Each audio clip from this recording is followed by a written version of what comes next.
This conference will now be recorded.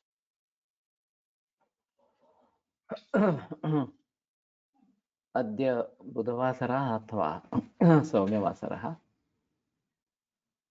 आषाढ़ कृष्ण चतुर्दशी दिनांक 27 जुलाई 2022 चरक शारीरस्थान अध्याय 1 शंखं चक्रं जलकान् दधतमृतघटं चारुदोर्भिश्चतुर्भिः सूक्ष्मस्वच्छातिरुद्यां शुकपरिविलसन् मौलिमम्भोजनेत्रम् कालाम्भोधोज्ज्वलाङ्गं कटितटविलसच्चारुपीताम्बराढ्यं वन्दे धन्वन्तरिं तन् निखिलगदवनप्रौढदावाग्निलीलं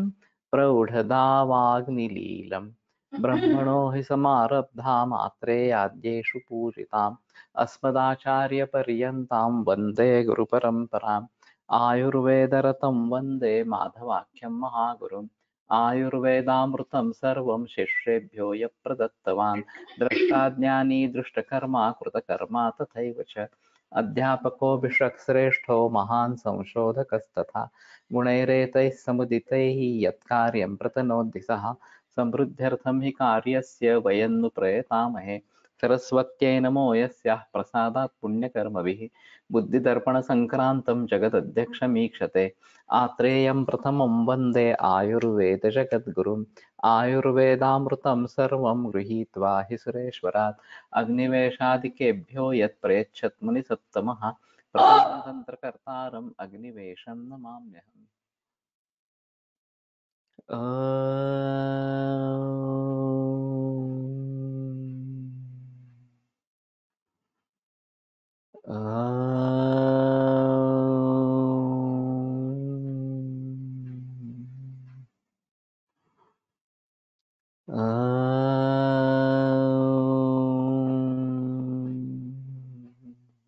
ओम शांति शांति शांति।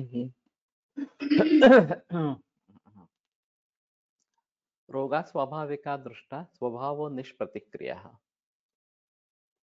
तो कालस्य परिणामेन काल के परिणाम स्वरूप जरा मृत्यु निमित्त इनके कारण उत्पन्न होने वाले रोग स्वाभाविक इस प्रकार के दिखाई देते हैं और स्वभाव वो निष्प्रतिक्रिया है। तो स्वभाव जो है वो निष्प्रतिक्रिया है, उसके बारे में कुछ किया नहीं जा सकता। तो एक लिमिटेशंस होती है और आगे कुछ करने का सवाल नहीं उठता। एक बीच में लेख आया था, एक डॉक्टर ने लिखा था एलोपैथी के कि कोई डॉक्टर दंपति, उनके पिता जो भी खुद डॉक्टर थे, 90 क्रॉस कर चुके थे, आईसीयू में एडमिट थे और सभी को मालूम था कुछ होने वाला नहीं है। फिर भी आईसीयू में ऑक्सीजन चल रहा था, सलाइन चल रहा था वगैरह वगैरह, रिस्पांस ऐसा कुछ नहीं था वगैरह। तो ये क्यों सब करने का है? उन्होंने लिखा था कि मैं खुद एक डॉक्टर हूँ और मैं समझता हूँ कि इसमें कोई अर्थ नहीं है, फिर भी लोग क्या कहेंगे, और एथिकल इश्यूज क्रिएट किए जाते हैं कि आप अपने पिता के लिए इतना भी नहीं करते हैं वगैरह वगैरह इस प्रकार से। अब जब ये टेक्नोलॉजी नहीं थी, आईसीयू मैनेजमेंट नहीं थी, तो लोग जल्दी मर जाते थे और ठीक था। वो इस प्रकार से उनको जिंदा रखना इन यंत्रों के आधार पर, इसमें क्या मतलब है? अगर कोई भी लाइफ, क्वालिटी ऑफ लाइफ नहीं है, वो कुछ बोलने वाले नहीं है, कुछ देखने वाले नहीं है, तो क्या मतलब है उसका? तो इसको एक्सेप्ट करना और ट्रीटमेंट बंद करना, ये जो लाइफ सपोर्ट जो कहा जाता है उसको बंद कर देना, वो ही सबसे अच्छा तरीका है। लेकिन बहुत सारे लोग मानने के लिए तैयार नहीं होते हैं, उनको लगता है कि वो अपने कर्तव्य में भूल कर रहे हैं वगैरह वगैरह इस प्रकार से। तो ये इस प्रकार के अगर स्थिति होती है तो समझ लेना चाहिए कि कुछ नहीं करना, उनको चल बसने देना, यही बेहतर ऑप्शन होता है। निर्दिष्टं दैव शब्देन कर्म यत् पौर्वदेहिकं हेतुस्तदपि कालेन रोगाणामुपलभ्यते। जो दैव इस शब्द से पूर्व जन्मों में किया हुआ जो कर्म है वो भी हेतु है और काल से उसकी उपलब्धि होती है। तो जैसे मैंने उदाहरण दिया था कि गंडांतर योग वगैरह इस प्रकार का कुछ है या प्रतिकूल इस प्रकार के ग्रह है, तो ये शायद पिछले जन्मों का फल इस समय में मिल जाता है और फिर ये भी कारण है, हमारा ही पूर्वकृत कर्म ये इसका कारण है, तो ये ध्यान में रखना है। नहि कर्म महत् किंचित फलम यस्य न बुज्यते क्रियाग्नाः कर्मजा रोगाः प्रशमं यान्ति तत्क्षया। तो कोई भी महान कर्म, महत् कर्म ऐसा नहीं है कि जिसका फल नहीं भोगा जाता, नहीं सहन करना पड़ता। क्रियाग्नाः कर्मजाः रोगाः, कर्मज रोग जो है वो क्रिया का नाश करने वाले, चिकित्सा का नाश करने वाले इस प्रकार के हैं। प्रशमं यान्ति तत्क्षया, और उनका क्षय होने पर, कर्म का क्षय होने पर ही इनका क्षय हो जाता है, प्रशम हो जाता है। तो ये पता नहीं चलता कि कर्मज व्याधि है और फिर उसके बारे में कुछ कर नहीं सकते और प्रयत्न करते रहते हैं, कर्म करते रहे हम, चिकित्सा देते रहते हैं, कुछ फल प्राप्ति नहीं होती। मैंने वो केस बताई थी, फिर से एक बार दोहराता हूँ कि 25वें बरस में मेनोपॉज हो गया, बच्चे भी नहीं हुए थे और फिर अपस्मार के वेग शुरू हो गए और डॉक्टर एच.वी. सरदेसाई जो जाने माने चिकित्सक थे पुणे के, उन्होंने गार्डिनल इस प्रकार की जो गोली उस जमाने में थी उसका डोज 25 गोली पर डे इतना बढ़ाया, फिर भी एपिलेप्सी के अटैक कम नहीं हुए, वो चलते ही रहे। अब बाद में उसके पति का भी निधन हो गया और आमदनी बहुत छोटी थी, पेंशन जो मिलता था उसी के आधार पर जी रही थी और उस समय की बड़ी समस्या संधिवात की थी। तो एक स्टूल के आधार से घर से एक 100 फीट पर टॉयलेट था, वाड़ा में रहती थी और क्राउल करते करते आधा घंटा जाने के लिए, आधा घंटा आने के लिए, उतना ही वो बाहर निकलती थी घर से। पड़ोसी लोगों पर पूरी डिपेंड थी कुछ भी लाने के लिए बाहर से। और फिलहाल एक हादसा हुआ था, वो चपाती रोस्ट कर रही थी तो उसी में अटैक आ गया, एपिलेप्सी का, हाथ जल गया। मैंने जब देखा तो मेरा पहला इम्प्रेशन यही रहा कि ये केवल कर्म भोग है पिछले जन्मों के, लेकिन फिर भी मैंने दवाइयाँ दे दी, एक छात्रा को भेजा उसको स्नेहन स्वेदन करवाने के लिए। कुछ फायदा नहीं हुआ। फिर डॉक्टर गांगल आए, किसी ने उनको बुलाया ताराचंद अस्पताल से, वो बोले नहीं नहीं ये आर्थोपेडिक का प्रॉब्लम है, वो डॉक्टर देसाई को लेके आए आर्थोपेडिक सर्जन। उन्होंने सुझाव दिया कि हम ऑपरेट करेंगे वर्टेब्रा के ऊपर और फिर लेमिनेक्टमी करने के लिए ताराचंद में एडमिट हो गए, ऑपरेशन हो गया। लेकिन ऑपरेशन के बाद और परिस्थिति बिगड़ गई, वो तो अभी पूरी बेड रिडन हो गई और पेन भी बहुत ज्यादा इस प्रकार का था। मुझे जब पता चला कि ये ताराचंद में एडमिट हुई है तो मैं देखने के लिए गया। मुझे देखकर ही वो फूट फूट पर रोने लगी कि मैं क्यों जिंदा हूँ, मेरे लिए रोने वाला कोई नहीं है इस दुनिया में और मैं जीना नहीं चाहती हूँ, फिर भी ईश्वर इतना कठोर, इतना निर्दय क्यों है कि मुझे मौत नहीं आती। पहली बार मुझे ऐसा लगा कि इच्छा मरण होना चाहिए। इस प्रकार की परिस्थिति में जीने से बेहतर है मृत्यु आ जाए इस प्रकार से। तो ये कर्मज रोग है, वो क्रियाघ्न है और उनका क्षय हो जाता है कर्मों का, तभी इनका नाश हो सकता है, नहीं तो ये नहीं होता। अत्युग्र शब्द श्रवणात् श्रवणात् सर्वशो न च शब्दानां चातिहीनानां भवन्ति श्रवणात् जडाः। तो अत्युग्र शब्द श्रवण या बिल्कुल श्रवण नहीं कर रहा, वह अति और हीन इस प्रकार के शब्दों का श्रवण इससे जड़ हो जाते हैं। पुरुषोद्भीषणाशस्त प्रिय व्यसन सूचक ही शब्द श्रवण संयोग मिथ्या संयोग उच्यते। तो परुष उद्भीषण, अशस्त, अप्रिय, व्यसन सूचक कि कोई संकट आने वाला है, इस प्रकार से शब्दों का अगर इस प्रकार के शब्दों का अगर श्रवण संयोग हो जाता है तो मिथ्या संयोग उसको कहते हैं। असंस्पर्शा अतिसंस्पर्शा हीन संस्पर्श एव च स्पृशानां संग्रहेण उक्ता स्पर्शनेन्द्रिय बाधका। तो बिल्कुल स्पर्श न होता, अति स्पर्श संस्पर्श होना और हीन बताया है, एक्चुअली मिथ्या संस्पर्श इस प्रकार का लेना चाहिए।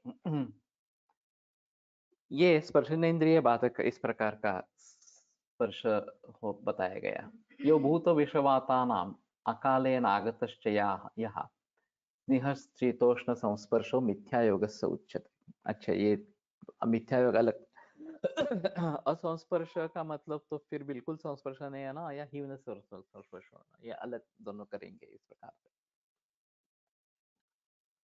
स्नेह शीत उष्ण संस्पर्श और भूत विष वात, इनका अकालेन आगतश्चय, और जो अकाल इस समय में आ रहा है, स्नेह शीत उष्ण संस्पर्श, सो मिथ्या योग उसको कहते हैं। तथा अकालेन आगता स्नेह शीतोष्ण संस्पर्शश्च इति।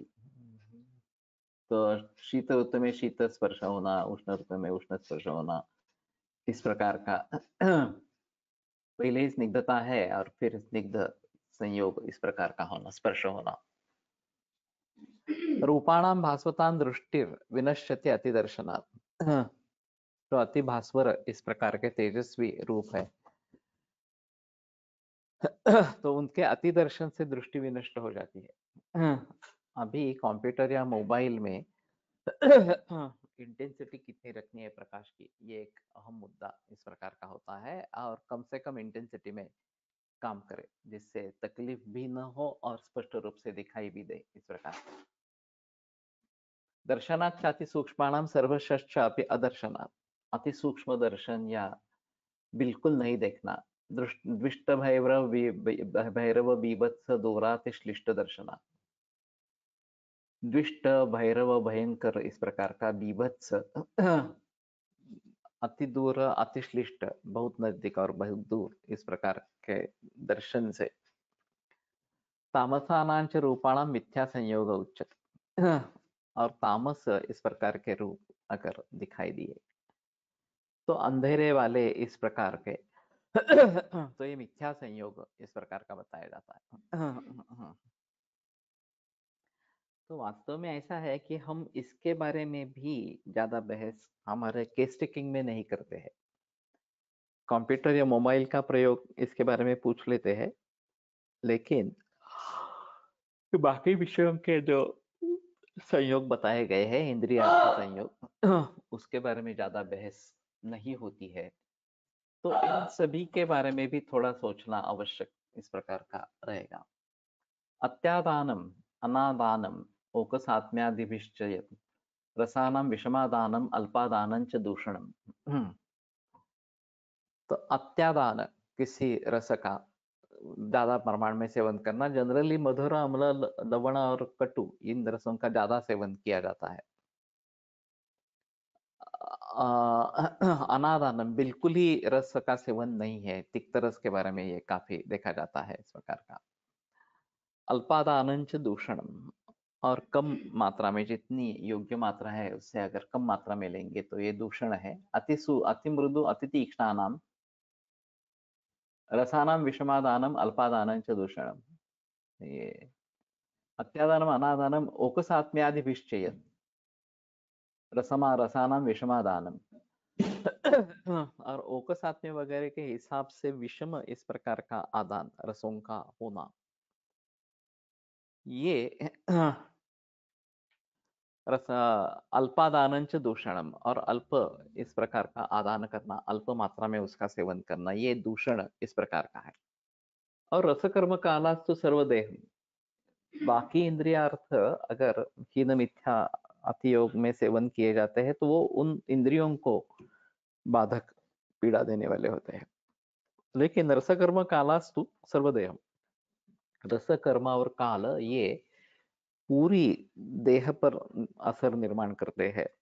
और इसलिए रसों के बारे में उनके अतियोग से क्या क्या लक्षण उत्पन्न होते हैं ये स्पष्ट रूप से लिखा है। उनके प्राकृत कर्म क्या है ये भी लिखे गए हैं, और उनके अतियोग से क्या क्या लक्षण उत्पन्न होते हैं ये बातें बताई गई है। वो सार्वदेहिक है, केवल रसनेन्द्रिय के आश्रय से नहीं होती, अपितु सार्वदेहिक इस प्रकार की होती है।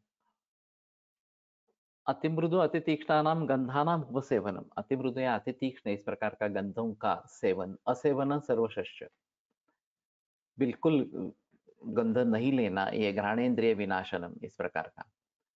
पूतिभूत विषद्विष्टा गंधा ये चापि अनार्तवाः तैर्गंधैर्घ्राण संयोगो मिथ्या योगस् उच्यते। पूति भूत विष द्विष्ट गंध इस प्रकार के, तो पूति भूत एक शब्द करेंगे या पूति और भूत अलग अलग करेंगे?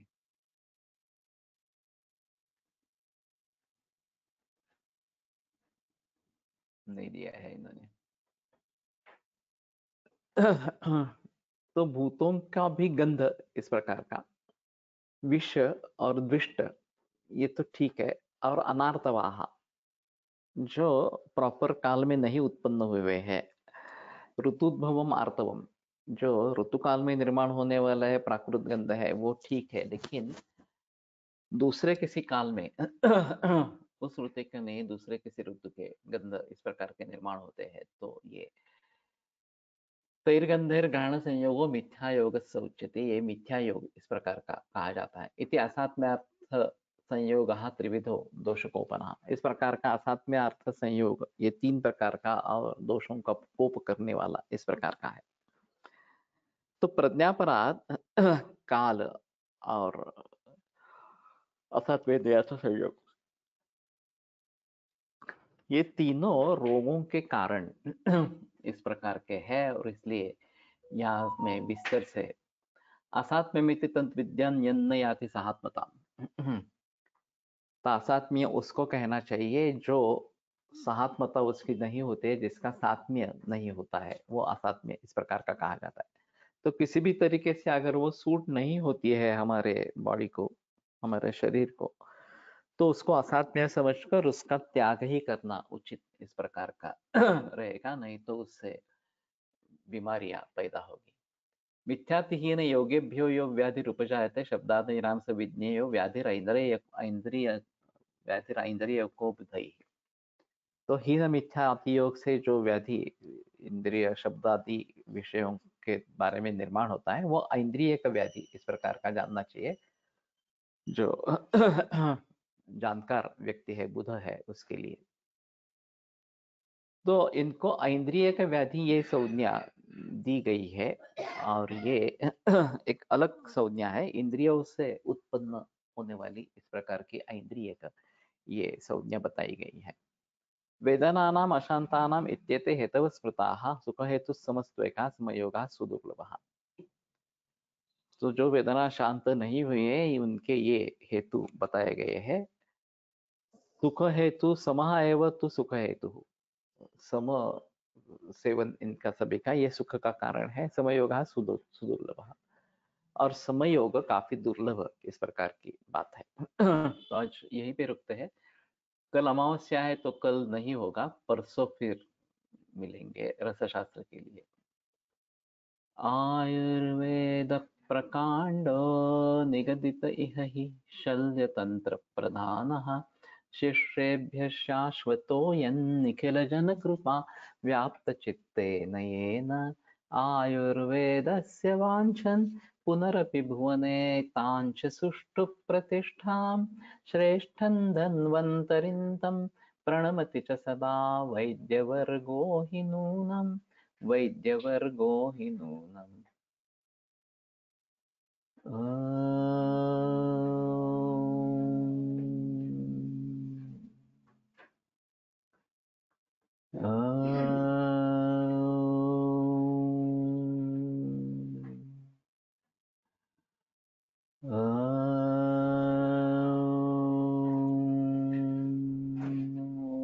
शांति शांति शांती.